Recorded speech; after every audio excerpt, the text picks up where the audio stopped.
or the title of this forum is the Middle East and the Russian war on Ukraine, growing crises and opportunities. We will have a session on the Arab crises before and after the war. Some of those countries have been witnessing different conflicts, and the war on Ukraine is affecting them further. We will be addressing this or these crises and how the war has affected them by deepening them, lessening them, or affecting them directly or indirectly. We are very pleased to have with us Mr. Mustafa Noman. He is a Yemeni writer and politician. Mr. Salah ad-Din Zain, advisor to the Director General of Al Jazeera Media Network. He is an expert on African affairs. Mr. Mohammed Sarmini, the founder of Jusur Center for Studies, and Mr. Shafiq Shuair, a senior researcher in Al Jazeera Center for Studies. Let's start with you, Mr. Mustafa Nauman, on the impact of the Russian war on Ukraine on Yemen and how Yemen was affected. You have 15 minutes. Good morning, everyone. I'm very pleased to be invited to take part in this forum. To be very concise, the impact of the Russian war on Ukraine was not direct on Yemen. There is nothing that is tying or that ties Yemen to Ukraine and to Russia in a way that this would affect the life of Yemenis negatively. The only issue is just affecting food supplies in Yemen. Yemen is witnessing soaring food prices, and the war in Yemen made it difficult to provide food, and the war on Ukraine made it worse. Also the world shifted its attention from Yemen to the war on Ukraine. It was very difficult for Yemenis to see that the world has turned a blind eye on them and is now shifting its attention to the Ukraine war. As we said, the impact of the Russian war on Ukraine does not directly affect the Yemenis. Over the last 8 years, no power was able, none of the warring parties was able to defeat the other and become victorious. The war was between a government that considered itself to be legitimate and another one that considered itself to be supported by the people. The rebels control the capital and the government is outside. Usually the case would be the opposite. However, in the Yemeni case, the government has left Yemen to the Houthis, leading to an imbalance in dealing with the aftermath of the war. Let's see over the course of 8 years what this war lead. The war was between the Yemeni government against the Houthi rebels. However, now in Yemen there are more than one armed group, each having its own region, controls one region in Yemen, and they are financed regionally, so they are more controlled by these powers outside Yemen than having their own saying or will. And we know that the war in Yemen was a war between Yemenis and the coalition. Now we discovered that it is a proxy war. So Yemenis are used by regional powers, and we remember Obama saying that Saudi Arabia and Iran should learn how to control their influence and powers, and this message was not picked up upon by Saudi Arabia or Iran. And I always used to say, since the coalition led and Saudi Arabia criticize Iran for training and financing the Houthis, and this is an accusation on your that you are or that Saudi Arabia is sure of. Then in this case Saudi Arabia should turn to Iran in this case in order to put an end to the war. And I believe that at some point the war will end. However, if I say that, this doesn't mean that there would be peace in Yemen, because the armed groups have their own agendas, have their own interests that they are trying to maintain, and therefore even if the war ends, and I mean by that the war between the coalition and the Houthis, what are we going to do with the armed groups that are trained and financed and are currently in Yemen? How will we be able to have a state that will be able to deal with those armed groups? And I believe that the first test of the Iranian-Saudi agreement will be felt in Lebanon with the elections of the Lebanese President of the Republic. And I believe that this is when the first test would become, which is whether they would be able to agree on a President of the Republic in Lebanon.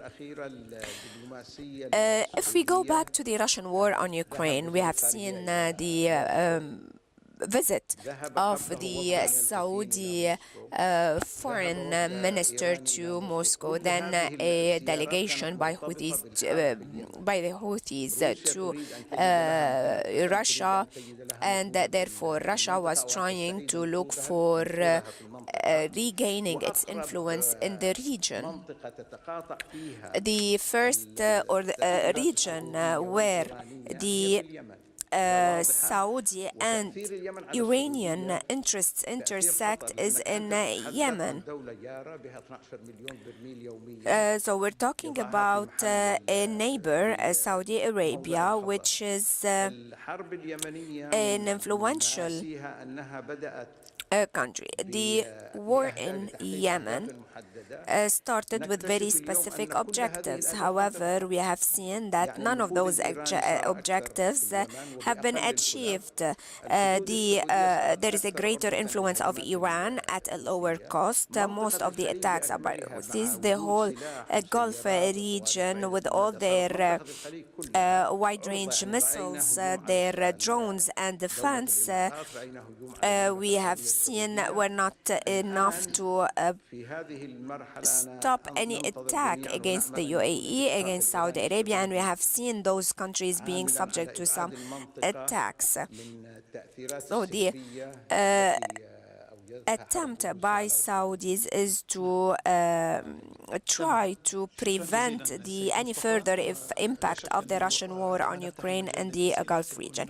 Thank you, sir. I believe that we will have many questions addressed to you during the Q&A session. We move now to the issue of Sudan. We have seen the different internal strife within Sudan. We have seen as well the normalization with Israel, and therefore we would like to give the floor to Mr. I would like to thank you, sir. I would like to thank Al Jazeera for its invitation. Addressing the impact of the Russian war on Ukraine on the Arab issues would lead us to see whether or not there have been new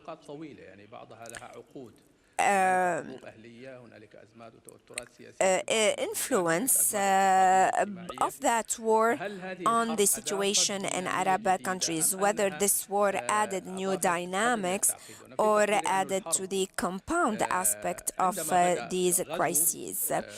When the war started by an invasion of Russia on Ukraine, the main objectives were or the main impact was on the economy, on international trade. However, the West, being an active stakeholder in the war, added strategic and political dimensions to the war and led to a conflict of power.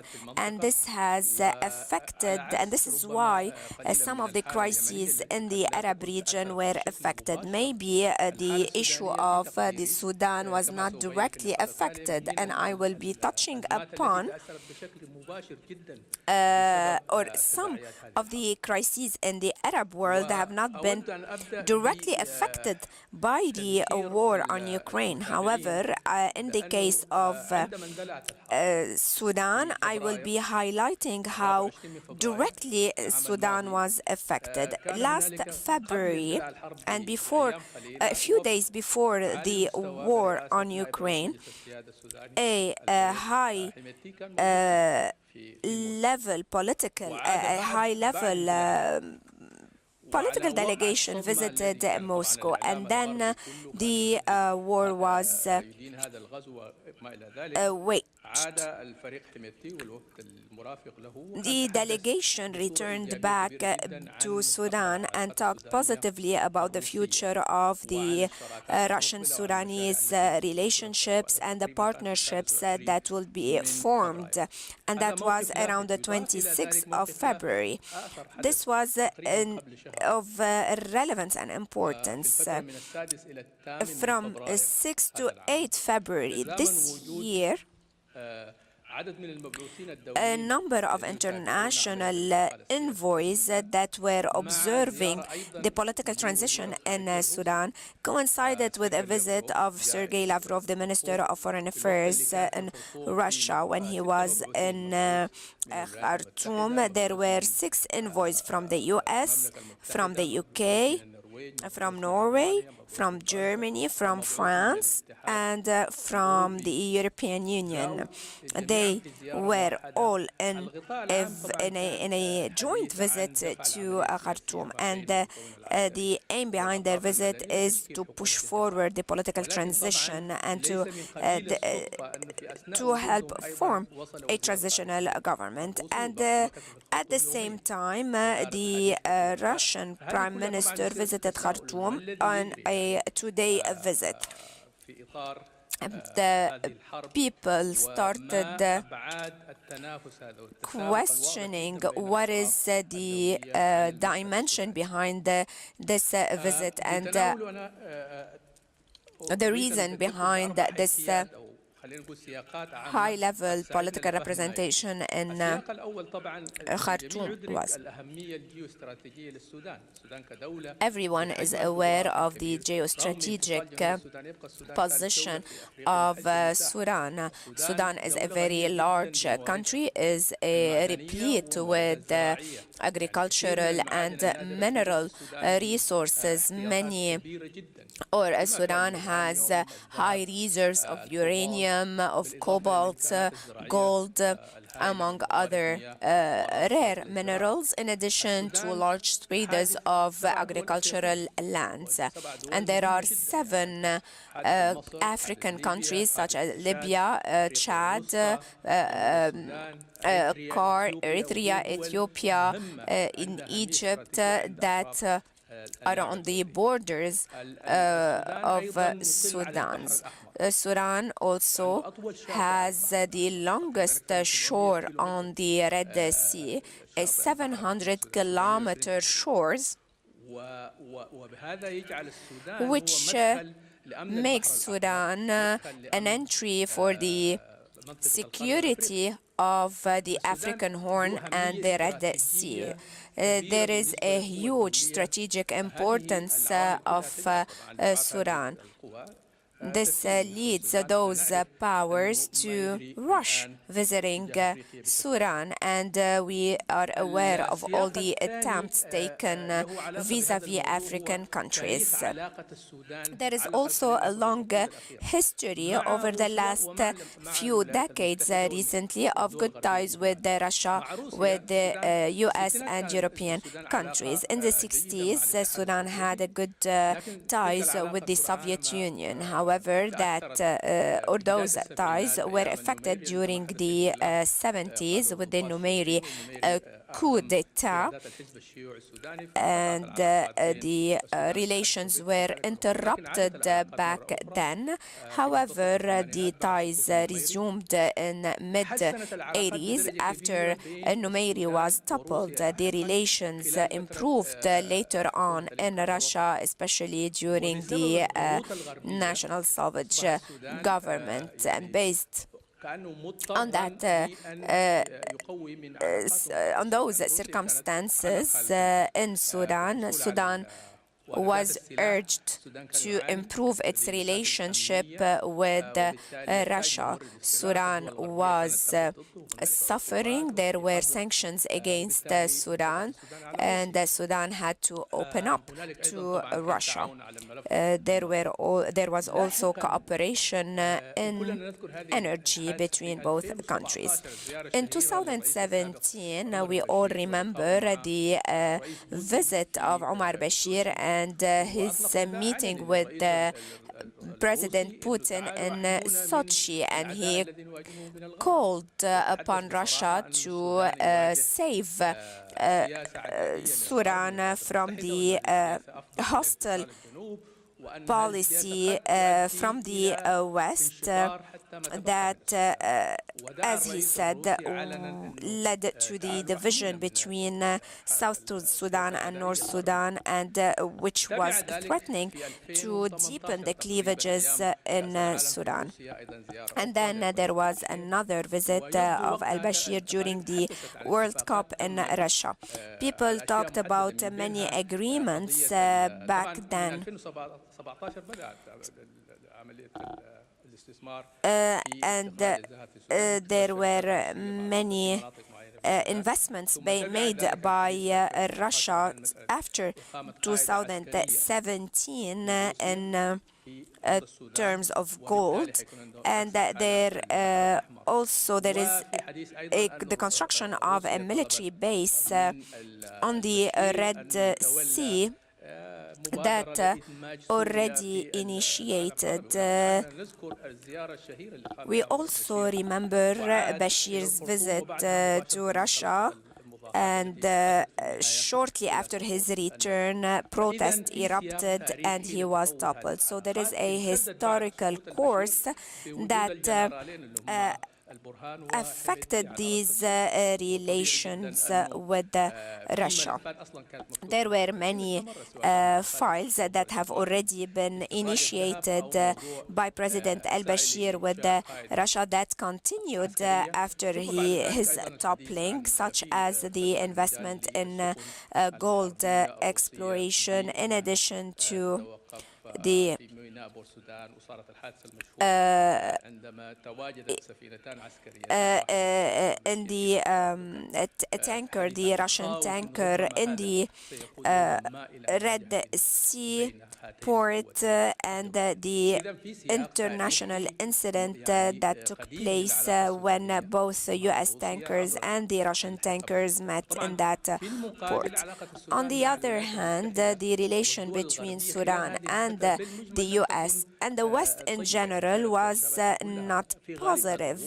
There were pressure there was pressure by the West over Sudan, and especially during the transitional period.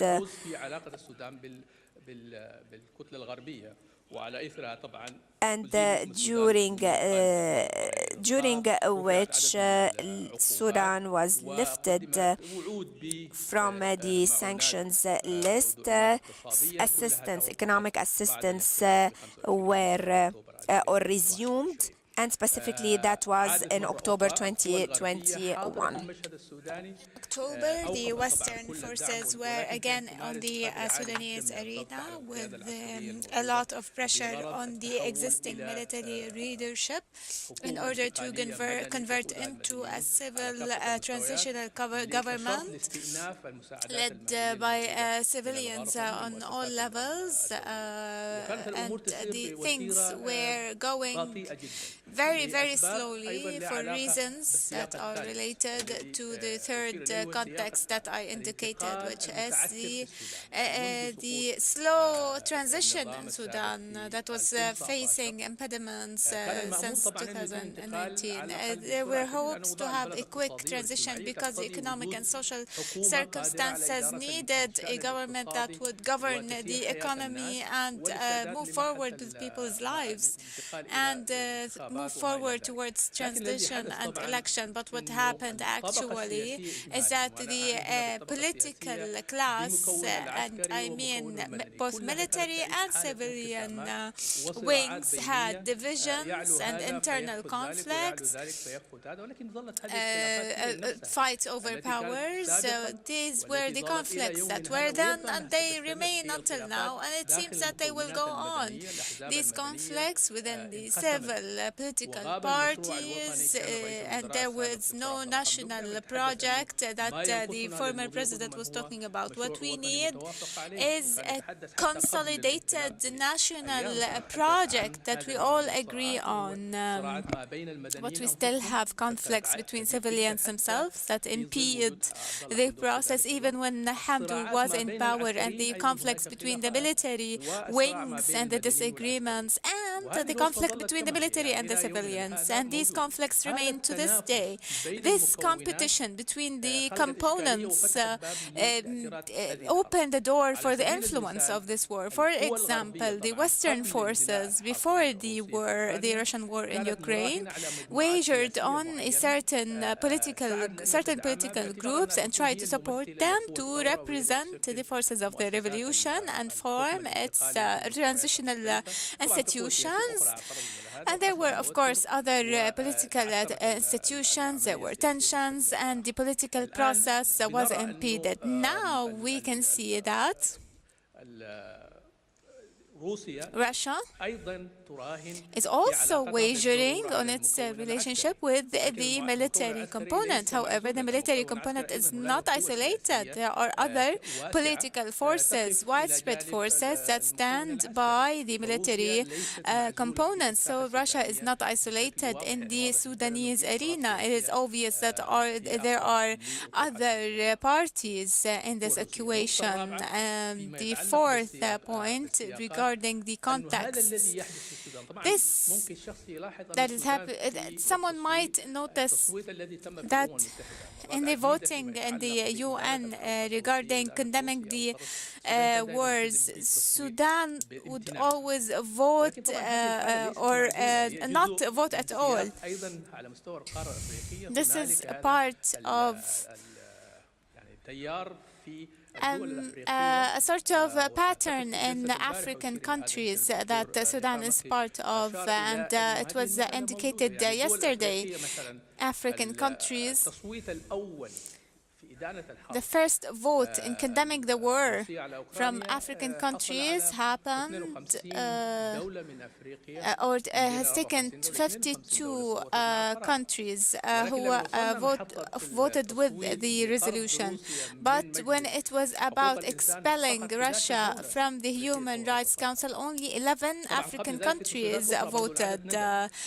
So this means that the Western narrative was not necessarily approved or accepted by the African countries, and they don't necessarily support Russia either. So there are many interpretations for these positions. Some countries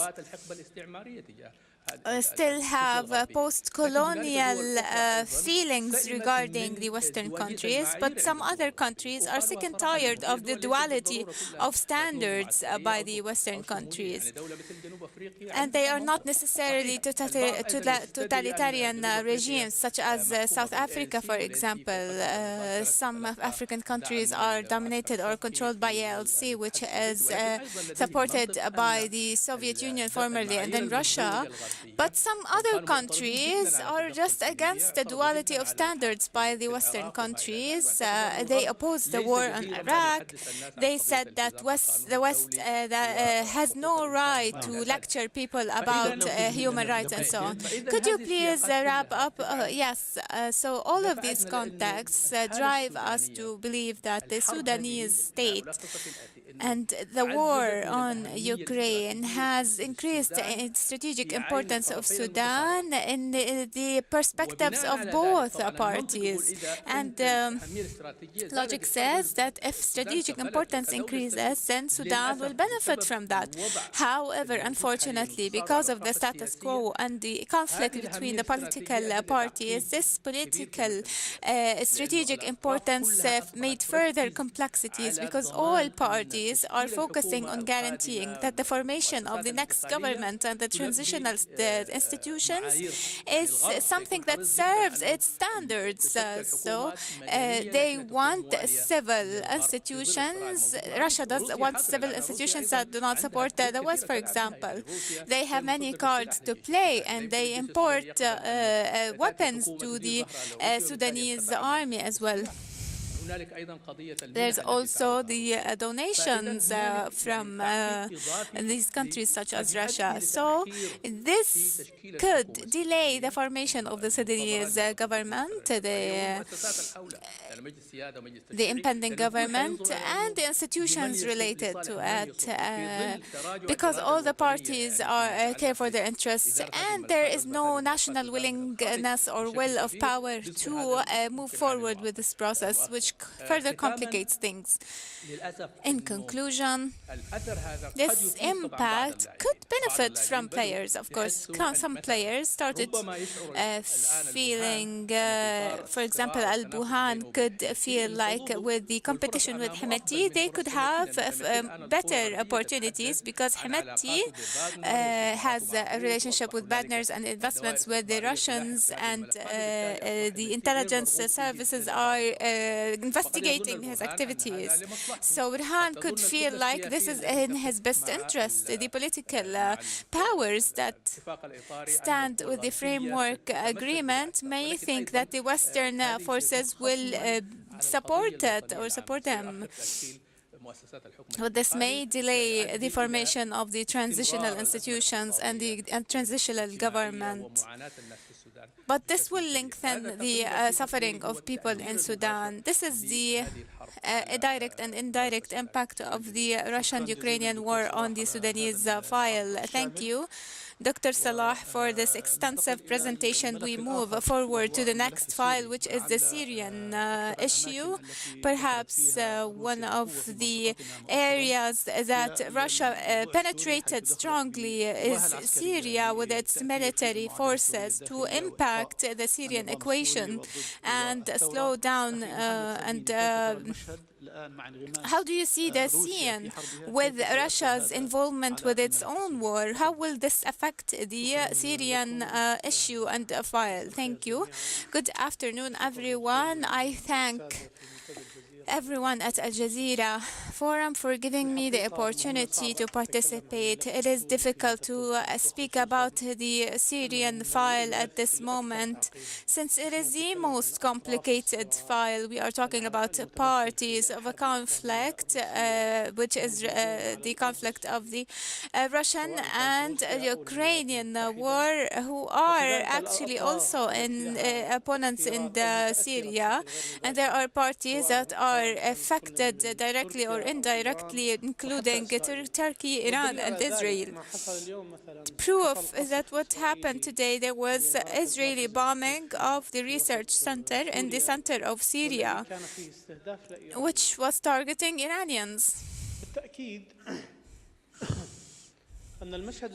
Certainly, the Syrian arena is quite complicated since the beginning of the popular movement in 2011, which we are now approaching 12 years that have passed since the beginning of that revolution, and after which the regional and international parties tried to intervene to turn Syria into a fighting arena, and then it became a negotiation arena for these parties. And until today, we see that many regional and international movements that happen in Syria, be it with the Syrian regime, which is still ruling, or be it in support to the opposition and in North Syria, they all come in the framework of either messages, direct or indirect messages between the regional and international parties,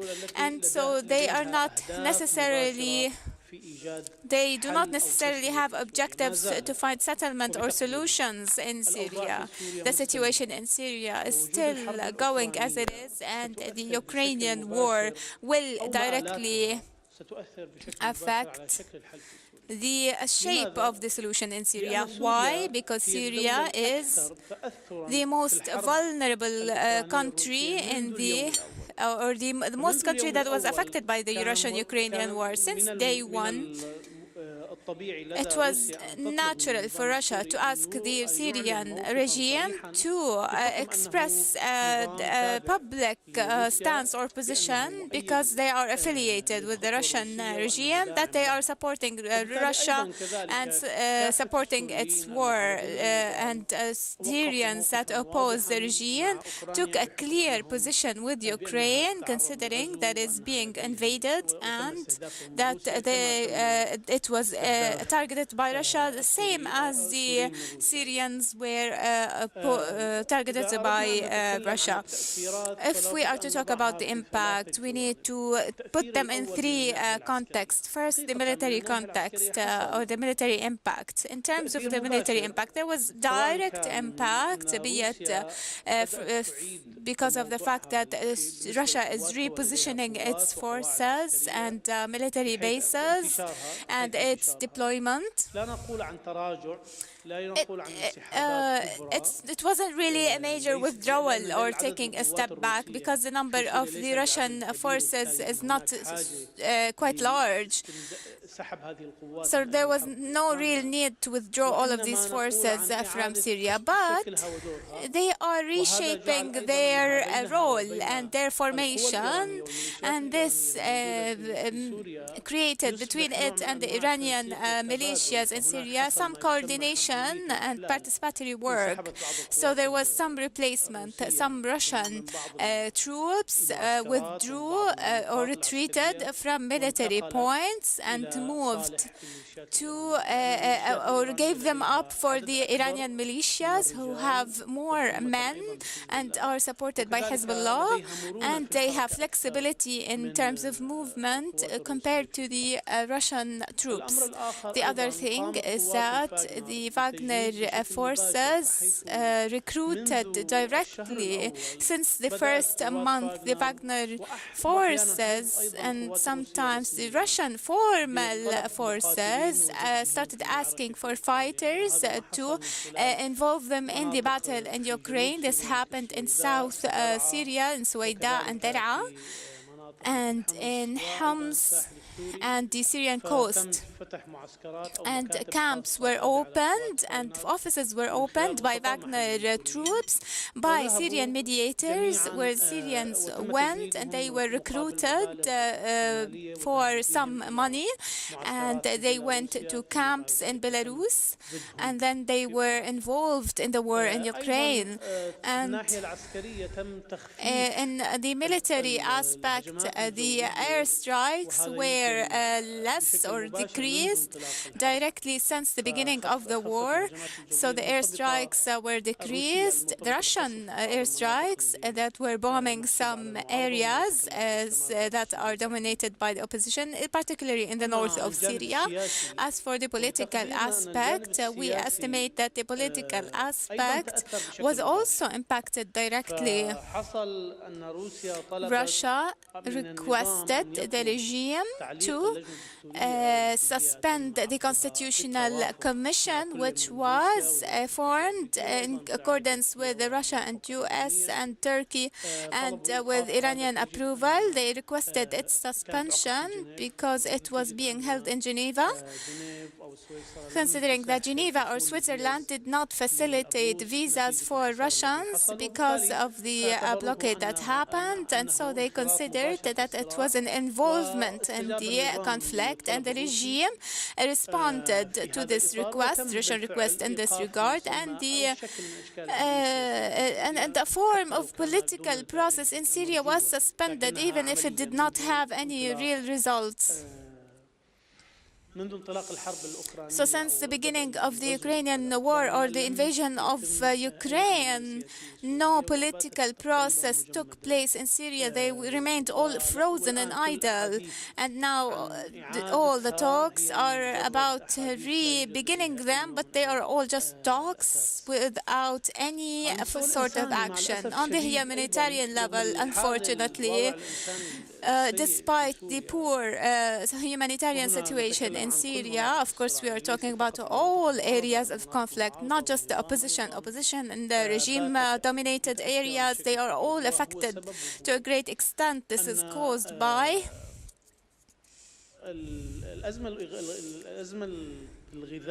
the food crisis, the international food crisis that has been created as a result to the Russian war on Ukraine, made the UN decrease its support and donations from 46% that was being given to the responsiveness plan to the areas of conflicts to only 25%, and it is anticipated that it will be decreased even further. And with the repercussions of the earthquake, the humanitarian crisis is becoming worse, and this is all related to the conflict as well. And many organizations, international organizations, humanitarian organizations working in Syria started focusing or shifted their focus to the Ukrainian crisis, and so the Syrian crisis is not on top of the priority list anymore. When we talk about the complexity of the situation in Syria, addressing the impact of the Russian-Ukrainian war, we talk about also about the complexities of the actors and those influenced. There are Russian-American relationships in Syria that were impacted. There was the strategic dialogue between the US and Russia that was suspended and frozen in April 2022, and one of the files that were discussed and was coordinated in that was Syria. And so we are talking about all of the talks between Russia and the US were suspended or frozen. And so there is no any kind of understanding regarding that. And despite that, what is surprising in this Syrian situation, you see that basically there is a major battle in Ukraine between the Western camp and the Russian camp. However, they still maintain the main understandings in Syria. They want Syria to remain an arena of conflict and arena of negotiations and keep the status quo without allowing the Ukrainian crisis make things get out of control in Syria. So even the US that is committed to certain understandings, especially military understandings, they committed to these understandings until this moment, and they have yet to break any of these commitments or understandings. The US has also consolidated its forces and troops in the north of Syria in the democratic Syrian forces areas, and Turkey also attempted to benefit from the Russia and US being too busy with their own conflicts in Ukraine, and attempted to take advantage of this opportunity by targeting the democratic Syrian forces, which are an extension of an entity that is categorized as terrorist for Turkey. And they started talking about a military operation in the northeast of Syria, but it was never implemented, because that is also part of the major understandings between Turkey and Russia and the US. And so even this one understanding was not broken by Turkey, and it was not able to exploit the situation in Syria. As for the Iranian-Russian relationships in Syria and the impact of the war on them, as I said, Iran and Russia, and as was mentioned by my colleagues in the previous session, Iran needs Russia and Russia needs Iran. And in Syria, it is quite clear. This image is quite clear, because there is a dire need for each party of these two parties for military coordination and political coordination. There's a sort of harmonization in this regard. You have 2 minutes, if you could wrap up, please. So with this harmonization, there is participatory roles in terms of military and replacement of military troops. This helped Iran with more deployment and expansion in Syria.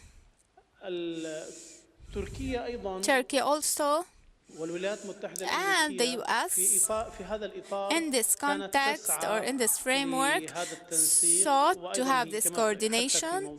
And with Ukraine, they had high-level coordination between Turkey and the US. But even with that coordination, they did not break any of the military-based understandings in the northeast of Syria. With the regime, we have 3 actors, the regime and the opposition and the Syria Democratic Forces, which have Kurdish extensions. These 3 forces are affected directly. The regime is now involved with Russia and with the Russian camp in all its forms, but the direct impact on these 3 parties are all about the implications of the war. So if the balances change and if the tables are turned for a certain party in this war, then we will witness more implications. The regime is trying to highlight the idea that they have achieved victory with the victory of Russia. And if it's defeated or withdraws or doesn't achieve victory, that will have certain repercussions and impacts. The same thing is with the regime and with the opposition. There are direct impacts, and these impacts are humanitarian and economic and on the military level, but they haven't really shifted the major factors in the Syrian arena. And this is I conclude with this. Syria is a cornerstone in the region, and with these interactions and these conflicts, finding a solution in the region must come from a complete and integral solution in Syria to achieve some sort of stability for all countries of the region. Thank you very much. Thank you very much for this presentation, and we move to the next file, which is the Lebanese issue. Lebanon is not witnessing one crisis, but rather crises, political, economic, and social crises. How did this Russian war on Ukraine affect the situation in Lebanon? Thank you very much. Peace be upon you. Lebanon is like a glass house that was affected deeply by the region, and this is because of the sectarian and sectarian pluralism in Lebanon. They all have history of concerns and aspirations to consolidate their ranking in the Lebanese arena. This makes Lebanon open to the region. I mean, the sects, they have conflicts, and this is a historical phenomenon that goes back in history. So when the civil war ended in Lebanon, there was a moment of reconciliation, and we all know that there is influence by Saudi Arabia and Iran and other parties, and the Soviet Union was collapsing at that time, and it was an opportune time to have an agreement. What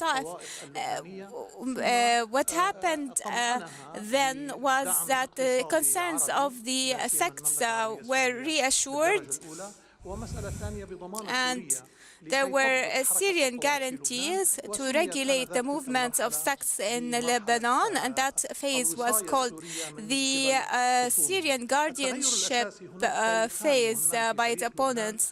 So these changes in the history of Lebanon lead us to this moment. The Ta'if Accord, when we talked about the birth of the Ta'if Accord, and when we talk about the transformation that started in 2005, we talk about the influence of Iran and Russia and Syria and so on. In 2005, after the murder of Rafiq al-Hariri, who was the godfather of the Ta'if Accord, that created the first crack or the first break between the sects. The Lebanese sects, the Sunni sect in Lebanon was not a minority. It always acted as if it represents the Lebanese state and the major sect. And then there was a narrative with the Sunni sect as if it's a minority. On the other hand, with the murder of al-Hariri, there was Iranian influence in Lebanon, and before his murder, it was neutral in terms of the Lebanese situation. And after the murder of al-Hariri, there was transformational change, which was the withdrawal of the Syrian forces, and Hezbollah felt like its opposition was in danger, and they need to advance in the political arena, not just in the parliament, but also in the government. And they made a famous agreement with General Aoun, which later became president. The liberal, the free patriotic front and the Aouni movement did not enter the Ta'if Accord at that time. When he returned back to Lebanon after the Syrian forces withdrew, he wanted to join the Ta'if agreement, however, under his own conditions, and the Hezbollah had its own conditions. At the same time where Hezbollah became active in the Lebanese arena, the relation between Iran and Lebanon moved forward. And for Syria, which was the main the main guarantor and the godfather of the felt disappointed. It's as if the Arabs left Syria and therefore Syria tried to make the situation in Lebanon difficult. Here at this stage, people started talking about opening towards the east. Russia was ready, also towards China, but at the same time the US had good influence. And then people started talking about why not having Iran as well as Saudi Arabia be very influential in Lebanon. And we have seen that Hezbollah gained popularity, especially and gained support, especially in its war against ISIL. And therefore الدولة اللبنانية وكان بطبيعة الحال له شريك أيضا اللي هو التيار Hezbollah بدأت تنشأ represented itself as a protector of the Lebanese government, and he gained this, and Hezbollah gained the support of the Free Patriotic movement.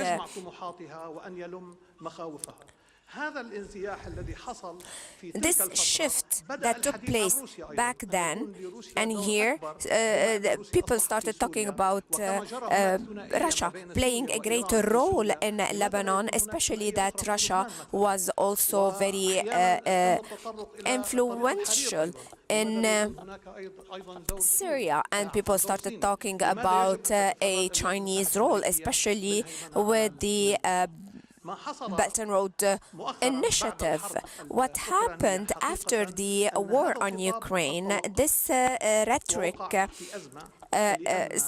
stopped and was in a dead end, especially that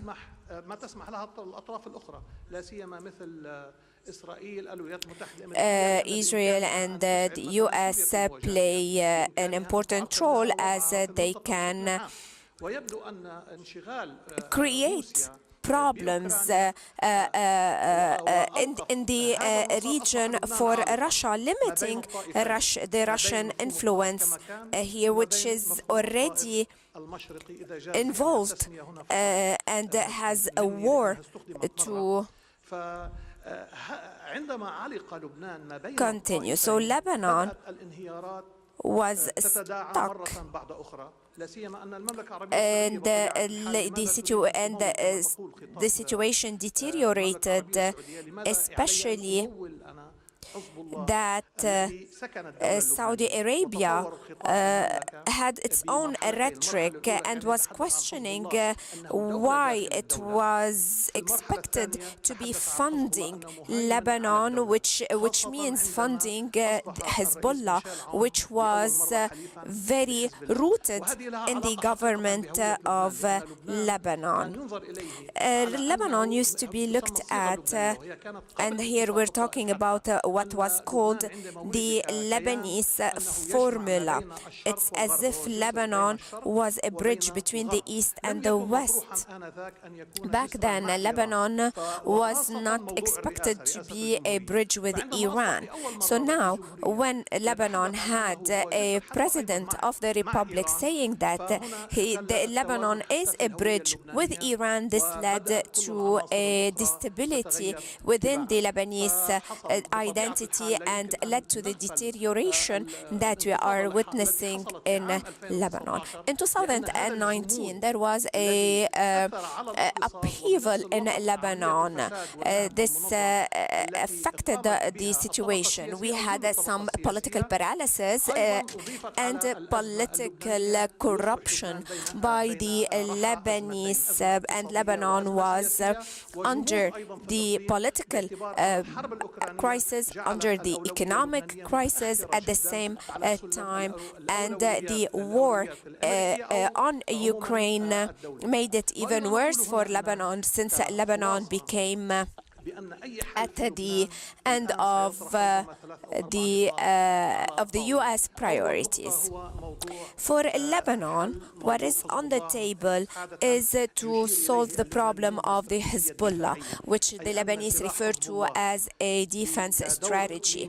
The role of the regional role of Hezbollah with its weapons. Should Hezbollah withdraw to internally back into Lebanon? Should its role and weapons be limited? And to what extent do Arab countries need a guarantee that Lebanon will remain an Arab country, as suggested by the Arabs? And to what extent the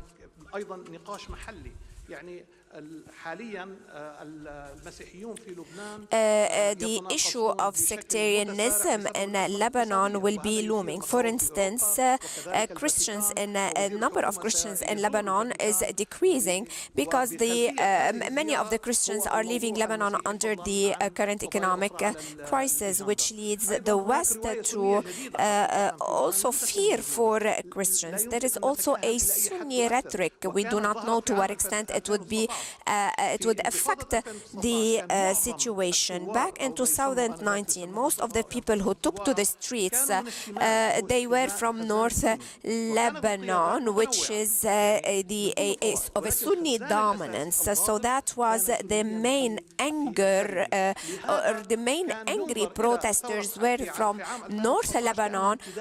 They were mostly Sunnis. So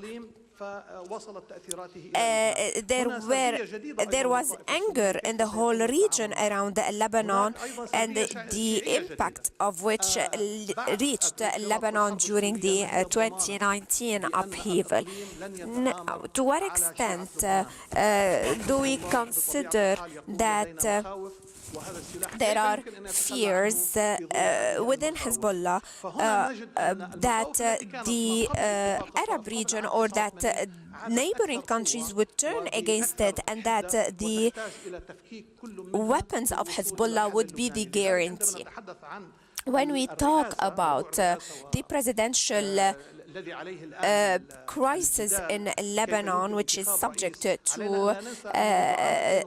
debate, in 2005, and given the different transitions and developments in the region, Lebanon lived in a political void. And now in Lebanon, all the main stakeholders are working in silos, and knowing that each of the main political authorities in Lebanon are filled by a different denomination. Should the election of a president be the first step into a solution of the Lebanese crisis, and would it be an entry point to Arab and Gulf assistance? Should this lead to negotiations with Iran later on? Some people say no, there should be preparation, because the presidential elections cannot be considered as an entry point to solving the Lebanese crisis. As long as the regional situation is disadvantages, this would be felt greatly in Lebanon. To have a solution in Lebanon, Lebanon has to be dissociated from the developments at the regional level. The rapprochement between Iran and Saudi Arabia could be an entry point to taking Lebanon back to stability. Thank you, Dr. Shafi, for your intervention. We open the floor to the questions and comments from the audience. Kindly introduce yourself and state which speaker you're addressing your question to. We start with Mr. Salman. We will take 2 rounds of questions. 4 wonderful presentations in 4 countries very close to my heart, but Mr. Chairman, I'm sure you wouldn't want me to ask 4 questions. So I'll focus on one theme and perhaps 2 questions. The theme being, in all 4 areas, is there a danger that the geopolitical confrontation we may be facing goes into the battlegrounds of the particular countries you're talking about? Specifically, Dr. Salah, Kishore Menon, the National Security Advisor of the Indian Prime Minister, has talked about the unaligned, not a non-aligned movement. Is there a danger that Sudan's political transition, rather like what we saw in the Cold War in terms of the independence movements, could be further stymied as a result of that competition? And secondly, Dr. Sarmini, of course, Syria is close to my heart, as you know. You're absolutely right. Syria hasn't proven to be the geopolitical epicenter for competition, which it perhaps would be, or should be, at this point in time. And you're absolutely right about talking about status quo. But there are 3 potential developments here. One you've addressed with regards to Turkey coming into northern Syria, which could change the dynamics. The second I wanted to ask you on is this move towards normalization with the Assad regime. And the third, which I've picked up in our own discussions, is an increasing discussion, at least certain members of the Western part of the Security Council, the P3, about building a northeast-northwest rapprochement. What is the better option in terms of trying to move things forward? Thank you. Thank you, Salman. Doctor.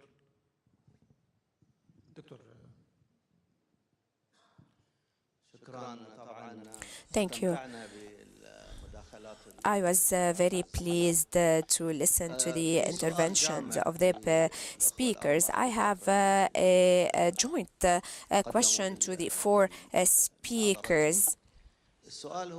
The question is, Iran is in alliance with Russia. It is of interest for both countries to break the isolation rather than it being a strategic agreement. Before the war on Ukraine, the 4 countries represented by the speakers here were the first 6 failing states on the Fragile State Index.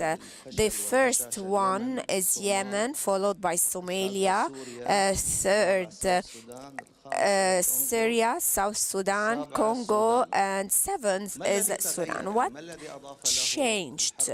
What added, or what was the added impact of the war on Ukraine?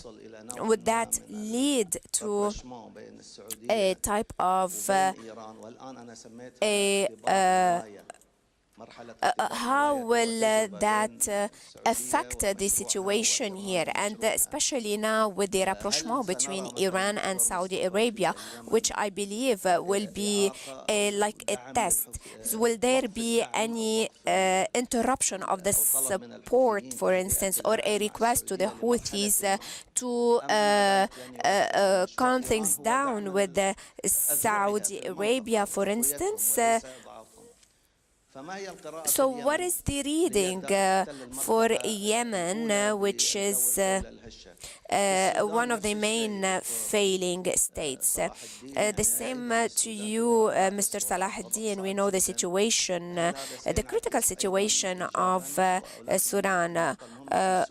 And also what's of importance is in Syria. Will there be any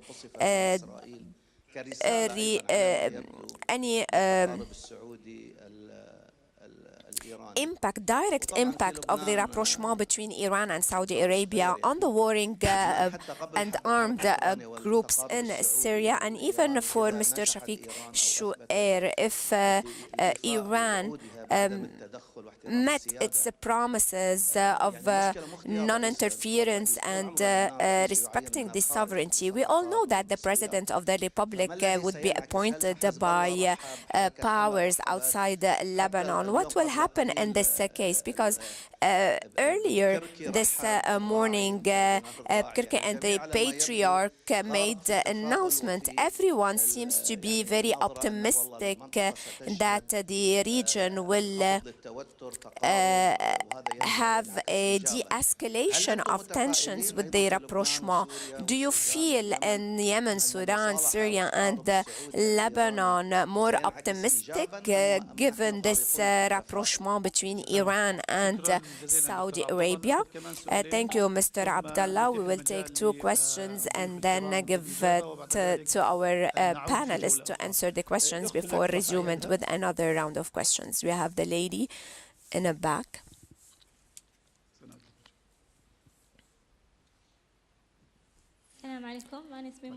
Mona Ibrahim from Somalia. I would like to thank the panelists. I have a question, a general question to them. All the speakers mentioned the Russian war on Ukraine, and this is a relatively a new war and cannot be considered the main reason of our the culprit behind our crises. Our crises are protracted ones. This is the case in Somalia. Also, regarding Sudan.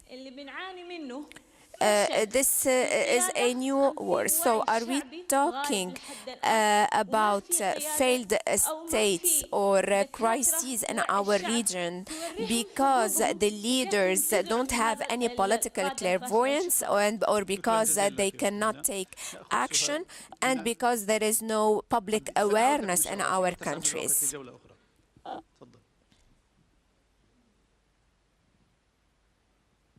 Hamdi al-Bukhari. I am a journalist in Al Jazeera. My question is to Mr. Mustafa Noman. You mentioned in your intervention that the war reached an end and mentioned the Iranian-Saudi agreement. My question, part one, is this agreement did this agreement take into consideration a certain scenario of the post-war period in Yemen? What is the vision in relation to the political formula about the form and the shape of the peace in Saudi Arabia, given the agreement between Iran and Saudi Arabia? This is one question. Second, did this Iran-Saudi agreement took into consideration the UAE in dealing with the Yemeni file? In other words, the main regional supporters are three: Iran, Saudi Arabia, and the UAE. The agreement is between Iran and Saudi Arabia. Where does UAE stand here in this issue, especially when it comes to the situation after the war in Yemen?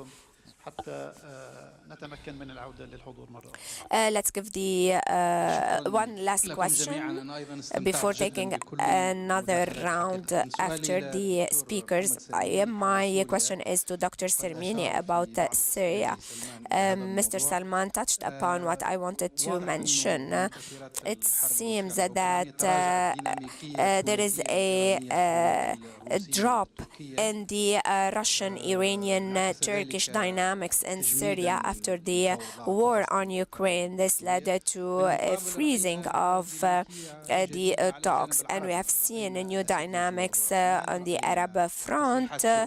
We have seen and heard the statements in Saudi Arabia, and we have seen as well the visit of the Prime Minister from Egypt to Damascus. So how or would these new dynamics lead to a ease of the Syrian issue? So we'll give the floor now to the panelists, 2 minutes to each speaker. Regarding what Dr. Abdullah mentioned about the impact of the Iran-Saudi agreement on the Houthis, I mentioned earlier that the problem of this war is that it created on the ground some armed militias that are trained, are armed, that are replacing the legislative forces. At the end of the war, we will find ourselves facing many authorities that are funded by foreign powers. These militias are not compliant. Their main interests and objectives have nothing to do with the aftermath of the war in Yemen. Will Yemen end up becoming two separate states, one state, cantons that are divided by or among those armed groups? So we have one entity which is controlled by the Houthis, another entity which is the legislative government, which cannot go back to Aden, its headquarters. And last April, an alliance or an agreement was taken in order to deal with the or to arrange the situation. So I do not know that and I believe that the agreement with Iran might affect the Houthis, but will not have any different results. There were recent meeting between Saudi Arabia and the leading council in Yemen. The government is very weak in the liberated areas. However, it is too weak that it will not be able to be in control of what's happening in those regions. I would like to thank Dr. Abdullah for his question. The impact of the war on transition in Sudan. I swiftly mentioned that it will delay the transitional process, since it added a new question to the political debate among divided powers. There are parties that wish to support the West. Others are not specifically in favor of Russia. However, they do not support the West. And this war added new criteria for this transitional process. Russia said that it was waiting until this transition also Netanyahu is waiting for the transitional government before continuing with the normalization of relations. So this leads to a delay in the process in Sudan. And now we have seen people talk about a caretaker government under the leadership of the army. So some people are trying to find a way out. Now, regarding the weakness of the state and how the war would affect it, I would say yes, this would lead to further weakening of the government, of the state, and the main stakeholders in Sudan are involved in their own conflict with one another, leaving behind the economic situation which is worsening under the war on Ukraine. After Bashir was toppled, Saudi Arabia was still close to the transitional period. However, it is currently not doing anything, and there is or no entities or stakeholders are in a rush to move forward even more swiftly. Mrs. Muna, I agree with you on what you said, and I mentioned that the stalemate in the region has been looming for decades. However, the war added to the complexity of the political situation. However, I do agree with you that our problems have been passed from decades to people, but the war is adding to the complexity of our situations. There were many questions addressed to me. I'll try to be brief.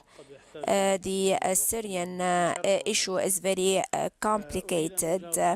However, allow me to answer Mr. Salman's questions regarding Turkey. It had its own internal motives and external motives, which led it to get closer to the regime. However, in this case, there are many questions that beg themselves, and I believe even Turkey doesn't have reasonable answers there too,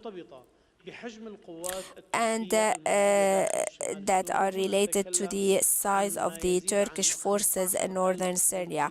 There are more than 15,000 soldiers in Turkey. We're talking about many military checkpoints across the borders. We're talking about millions of refugees in Turkey.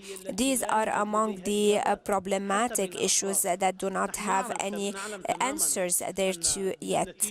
We know that given the internal intricacies, Turkey was trying to take initiatives and find solutions. At the Russian level, there were pressure brought to bear on Russia to ensure a certain solution. However, how will the rapprochement lead, or how will the rapprochement influence the situation?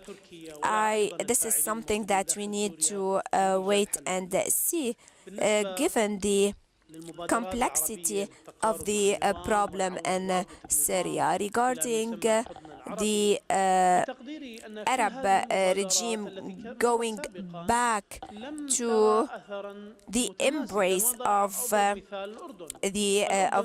Arab countries, let me remind you of the Arab initiative suggested by Jordan, which is that if Syria wishes to go back to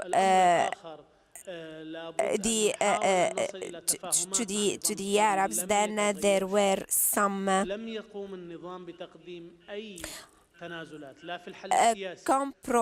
or there should be negotiations with the Syrian regime. However, no settlements or compromise was offered by the Syrian regime at all levels.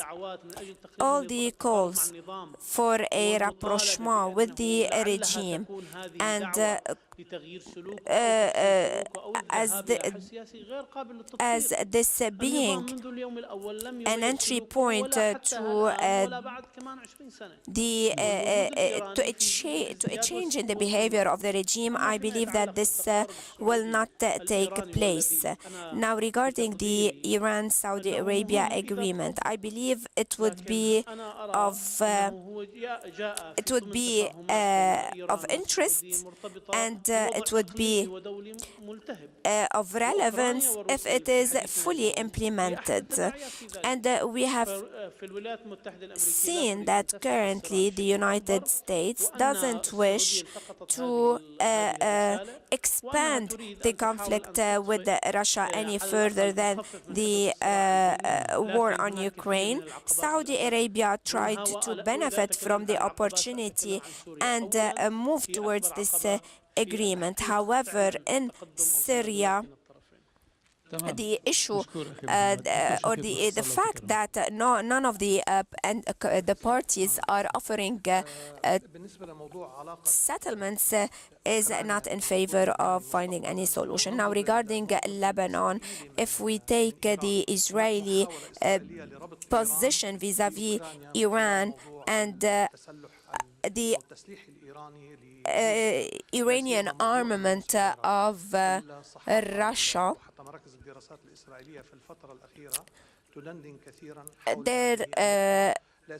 where Israel is looking for an opportunity to consecrate a red line with Iran. And many research in Israel have already been suggesting that.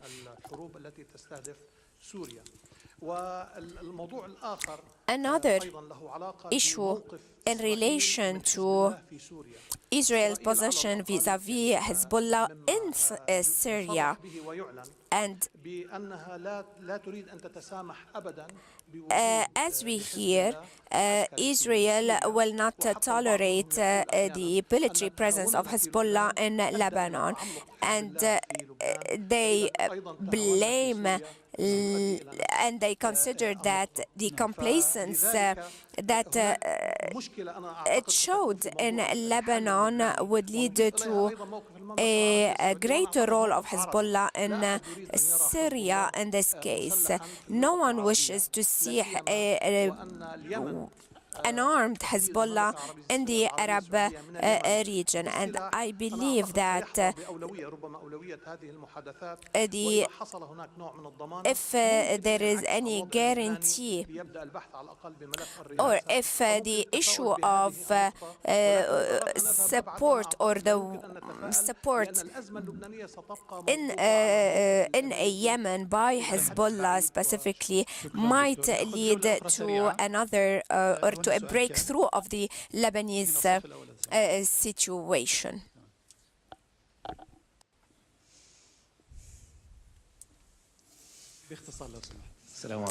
Briefly, please. Peace and God's mercy be upon you. Kuri Salem from Qatar University. So you have spoken about the ability for colonialism. Of course, in our reality, we have other abilities for separation and the imposition of the foreign agendas upon us. And so my question, and the question that I expected to be at the focus of discussion, how do we benefit from these crises to decrease the negative situation in our Arab and Islamic world. And if the Ukrainian world is preparing us for a multi-polar world, then what is the steps that we need to take in this regard? Thank you very much, Dr. Jamal.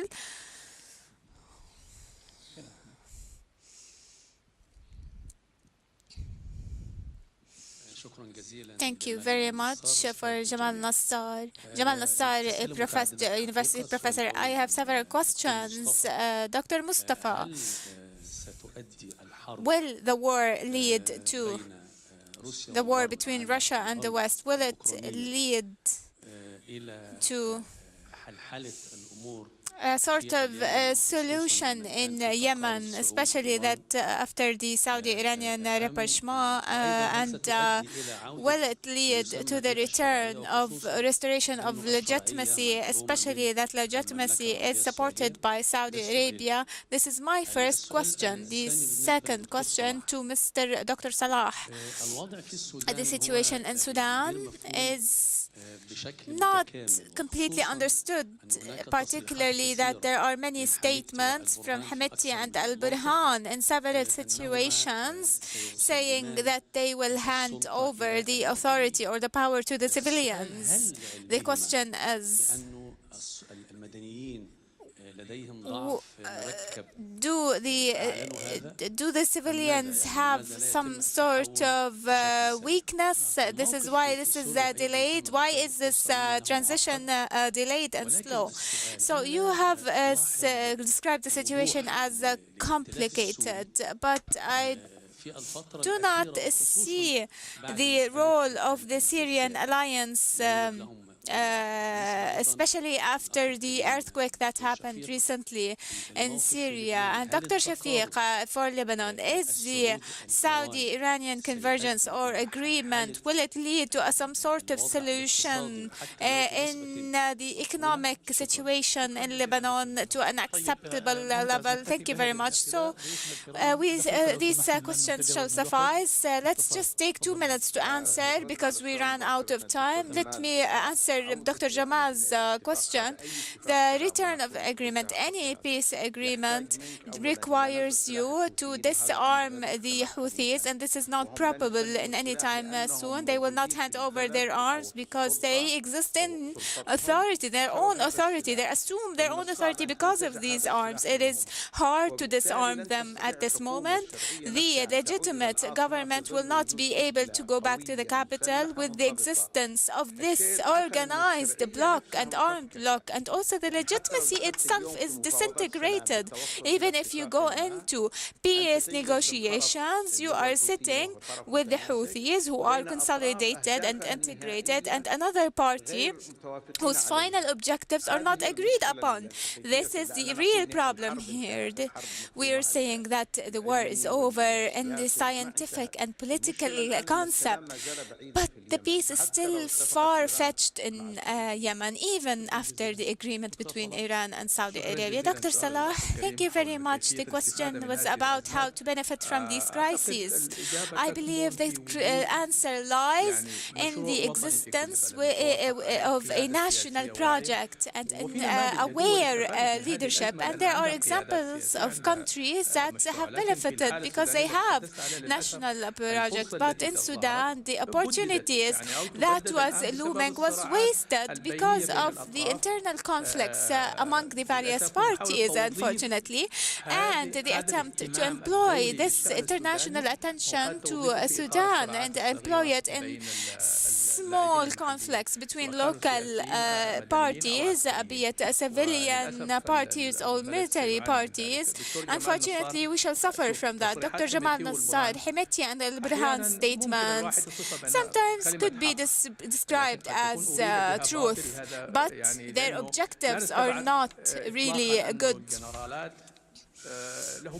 they have certain greeds, or they have certain aspirations to take over the power. Who are the civilians? Civilians and political parties are still having divisions, increasing divisions, and the severity of conflicts among civilians are even more severe than the conflicts between the military factions. You hear about all these disagreements between these various factions and these two generals.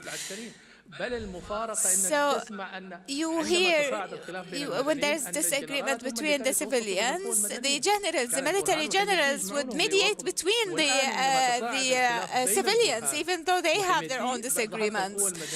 So it seems that there are many internal conflicts, and they are not even talking about the conflict between the military and the civilian wings or camps. There's no doubt that the Ukrainian-Russian crisis has made our issues take a step back in the list of priorities, or the priorities of the international community, particularly the US. Here we say that there is no one who is concerned with finding solutions for us, not just Syria. This creates an opportunity for local parties and national forces, an opportunity to find their own solutions, solutions of their own making. When we talk about Syria, and Dr. Jamal, what he said is true. The opposition is absent indeed. There was a huge disaster where thousands of people died in South Turkey and North Syria. However, the opposition did not have a big response.